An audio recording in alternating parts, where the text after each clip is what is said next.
Right, hey everyone.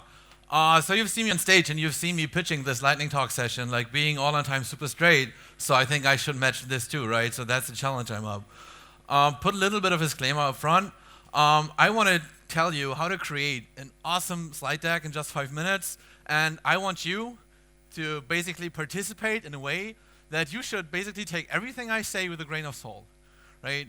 I've myself given a bunch of conference talks in the last 5 or 6 years, all over the US and Europe, and I'm particularly passionate about creating great slides. And on every other conference I go, I see a lot of bad slides, and I want you, I'm really passionate about, that you don't make these mistakes, right? So you will learn about creating the perfect slide deck in just 5 minutes,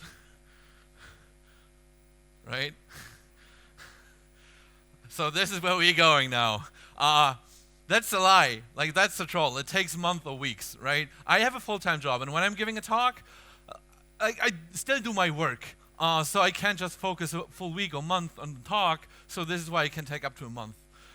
So it does take a lot longer, and I'm also a perfectionist, so I really want to make this happen. You've seen me on stage, so we can be quick here. My name is Ole Michaelis, and I do a lot of stuff. I'm word mode, user groupie, blah, blah, blah. So it's really important that you, especially at the beginning of the talk a lot about yourself. This will make you really, on a positive note, everyone's like, yeah, that's so, he's so humble.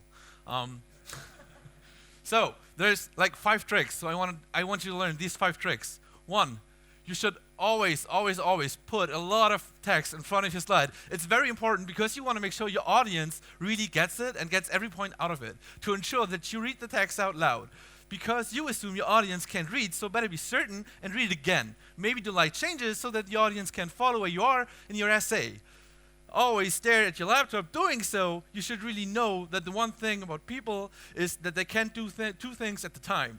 So either they will listen to you or they'll read the text. Fun fact, most people won't admit that, so they will just try to read and listen at the same time, and after your slide, don't really know what the slide was about. Too bad, right? So here's an approach how you can take it a little bit differently. Give everyone 1 paragraph at a time. So here's a quote, very famous one, Jeff Bezos. And you can go paragraph to paragraph, right? And then you read it out loud. But in general, don't do this.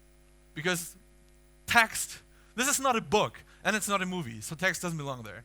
2, make your deck a movie, right? You should have a lot of animations. This will make everything much fun. It will get you in a situation where you have to talk, and depending on your on your keynote program, you don't see what's behind you. And this will make you give your talk like this and turning it back to your audience. I think I just made this way too long. I think it's 20 seconds. I didn't plan this in for the 5 minutes. It's still not done. Shit. All right, so you see, making a movie, saving animations. I want you really to get this point. Dang it. Okay, we're getting there. At some point. Somewhen. Right? I hate my past self for this. All right. I love to continue here. You see how hard that is? Don't make this mistake. It goes on forever. I think it's 30 seconds. There we go. So, 3rd tip. Use emotional pictures and use it in good quality, because people will remember emotions. And put memes, people love memes. There's no cultural trap in there. Every meme is totally safe to use. And it'll make your audience laugh, though they'll have emotions, which is probably good. So there's no such thing as overusing memes, right? You should really put in a lot of numbers, because that's also interesting. And you should build up this Spannungsbogen. So tell something interesting in the beginning, then drop it, build it up again. This is how you get the audience engaged. Right? Or you can try it like this. From my experience, this often works better. So in conclusion, and my way of getting there and creating good slides, I usually start with pen and paper. So I do a quiet place and I write PHP.